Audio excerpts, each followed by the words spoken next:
All right, good morning, parents. This video is going to be for the week of April 20th. I'm going to try to stop posting a video every day. I think that it might be a little bit too much. So when the content is the same throughout the week, I'm going to try to just to do one video for that. And then that way, if you want to watch it in pieces or kind of go back and forth to reference it. I know that I, as a parent, am just kind of overwhelmed with this change of, moving to us doing the work at home and trying to balance everything. I know a lot of you are on the front lines and still working. I know a lot of you are working from home and trying to balance, using whatever technology you have, sharing it with your kids and stuff. So I'm trying to see the best way that I can do this.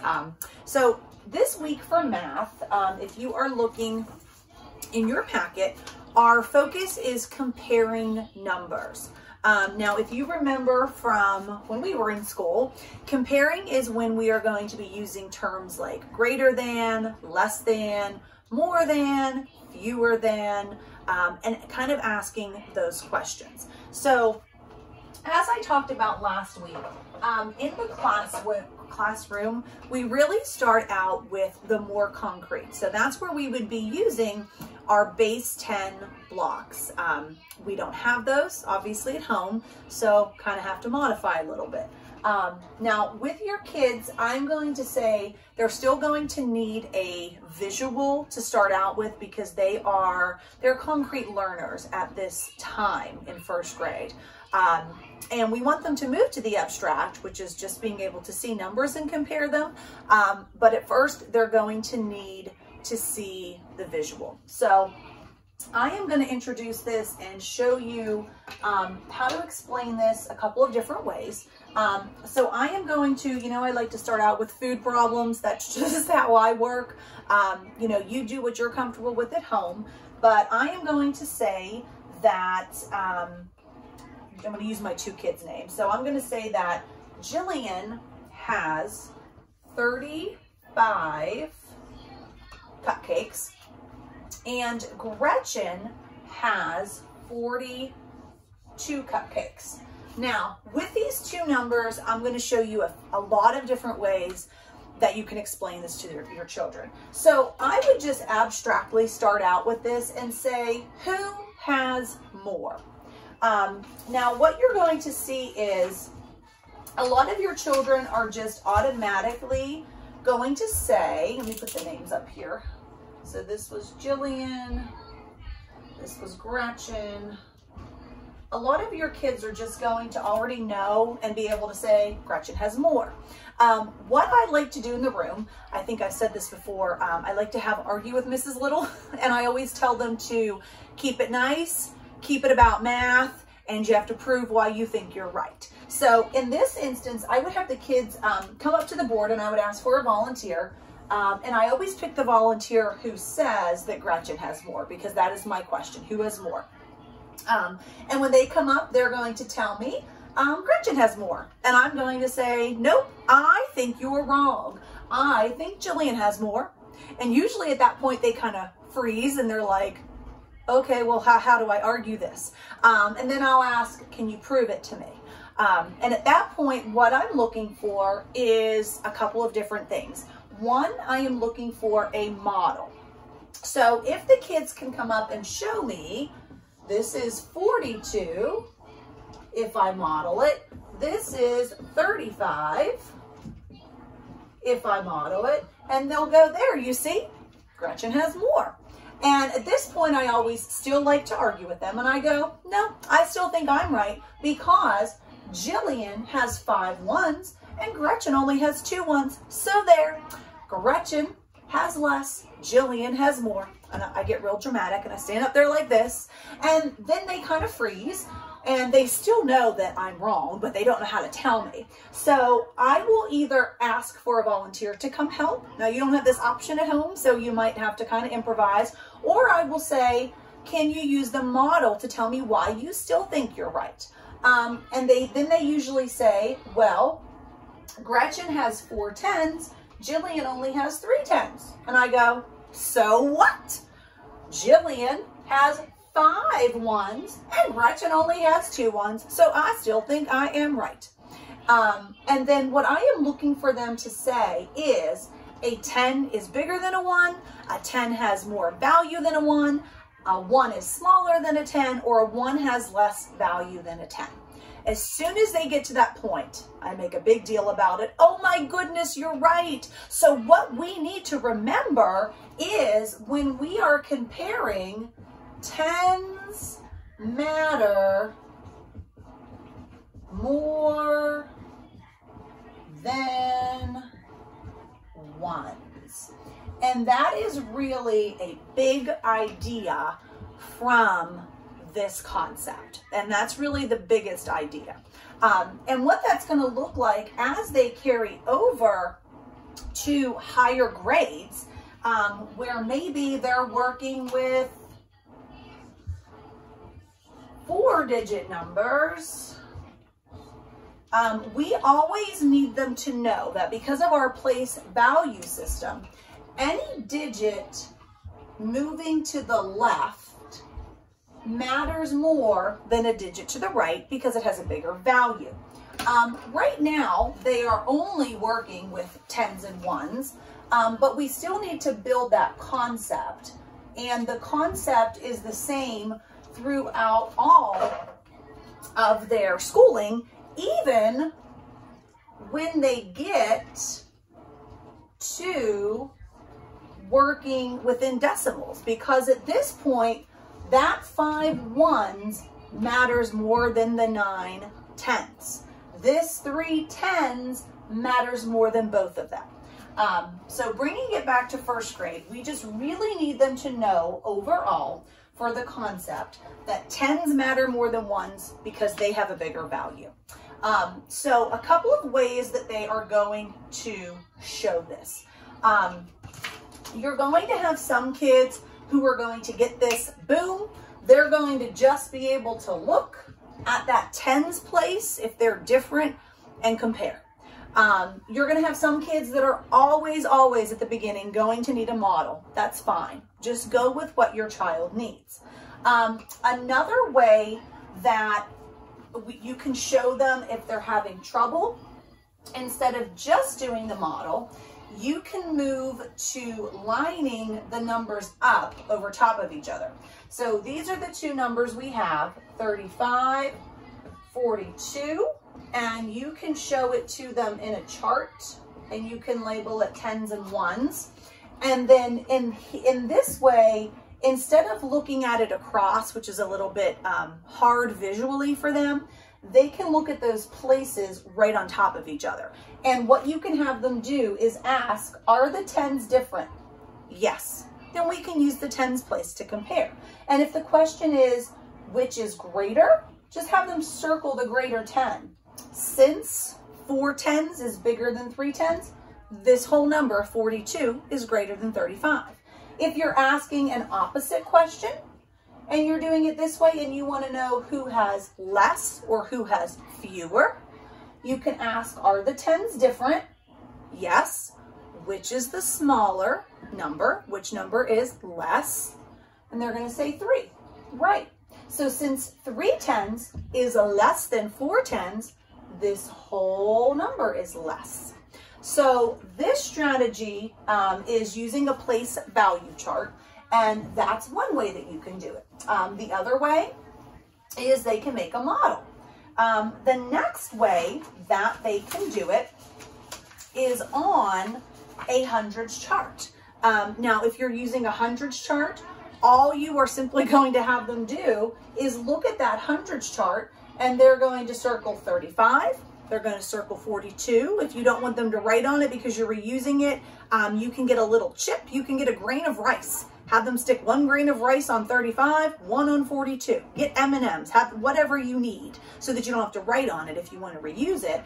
And then ask them which one is further along on the hundreds chart, which number is closer to 100, kind of those guiding questions to get them to realize this number is further along on the chart, it's greater.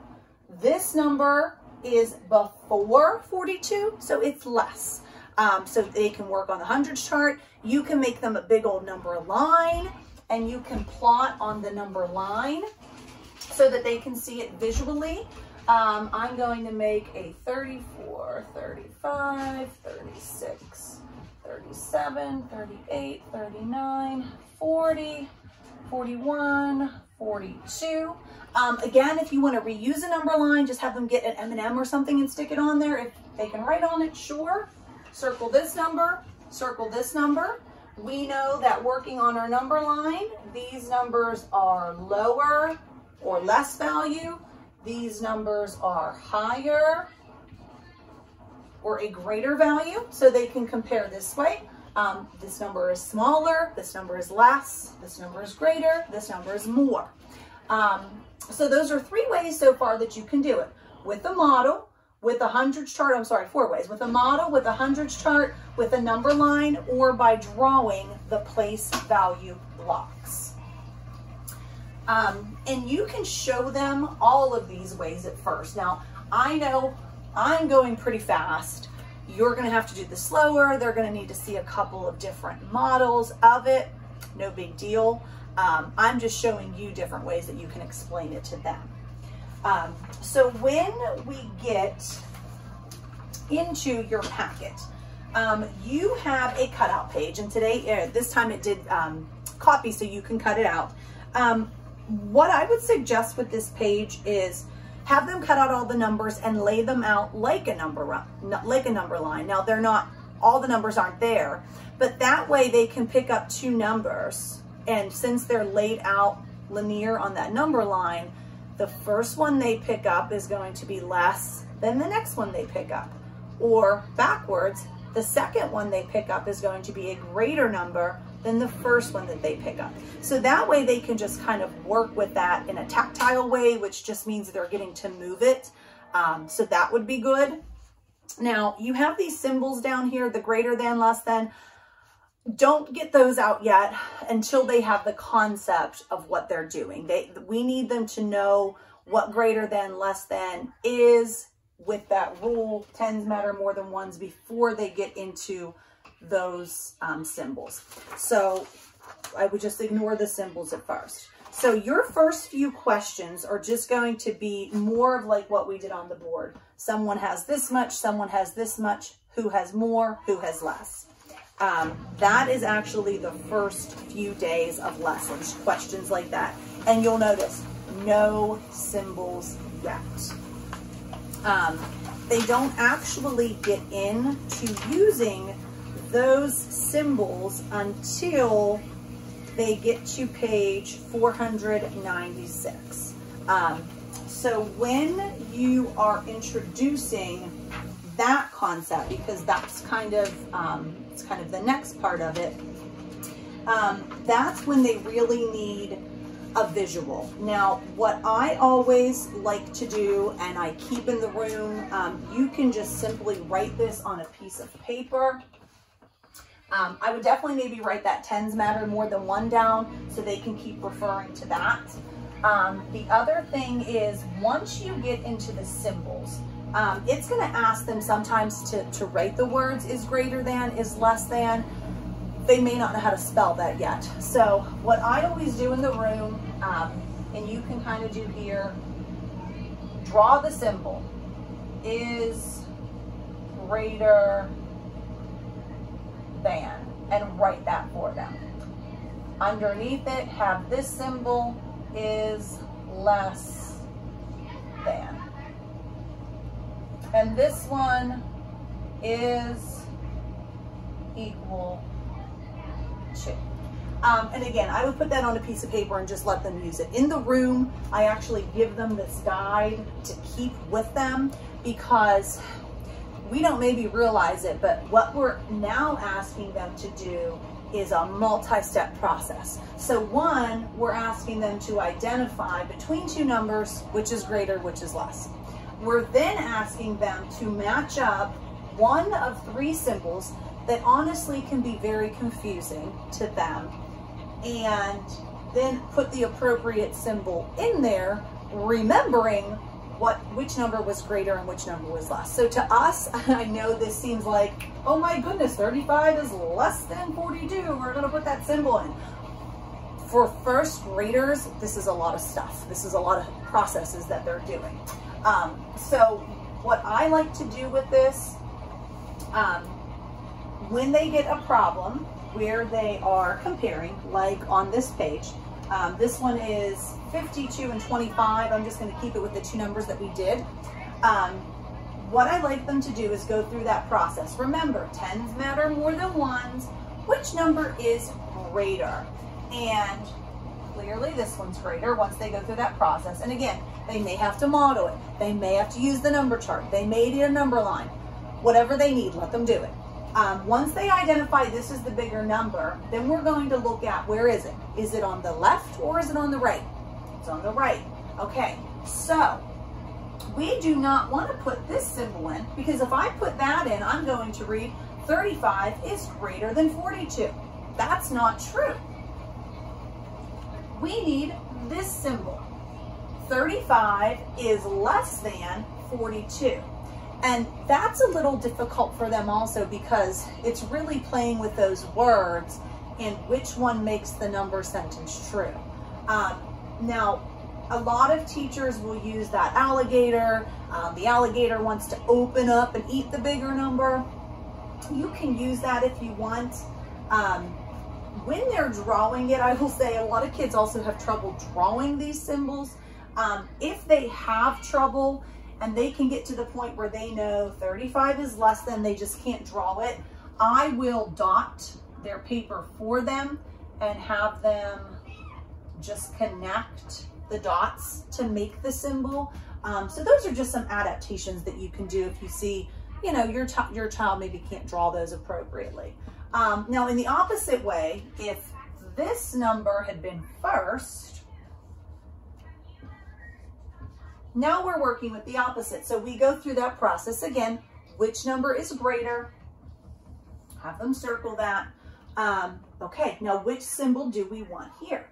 Well, this time they're in an opposite order. This time the greater number is first and the lesser number is next. So this time we want to say 42 is greater than 35.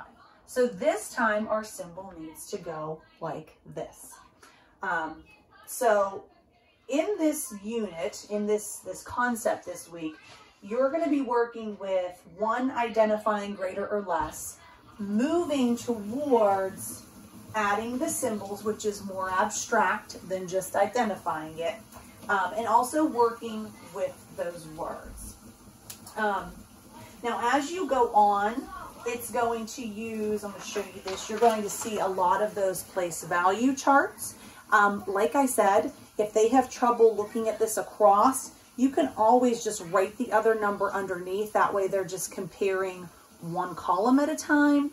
That's just something that's a little bit easier if your child's having trouble doing it this way. These pages do leave a lot of room that they can make those place value models with the tens and ones if they need to.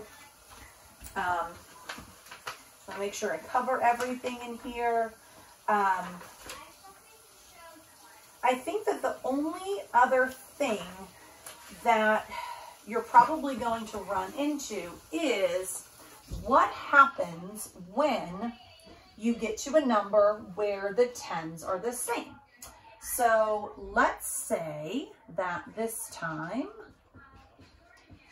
Gretchen and Jillian, this time we'll make it about LOL dolls. So Gretchen has 24 LOL dolls and Jillian has 29. I want to know who has less. Well, what we learned before was tens matter more than ones. But in this case, the tens are absolutely the same. So in this instance, even when we look at it with our place value chart, the tens are the same. When the tens are the same, then we have to look at the ones. So tens matter more than ones, but sometimes we do have to use the ones.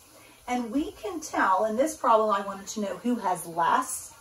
since the tens are the same, and I will go back and show them the model, since the tens are the same, we have to look at the ones. 4 is less than 9. And something you can always have if you're just using that one digit to compare, you can always just have a number line that goes 0 through 9.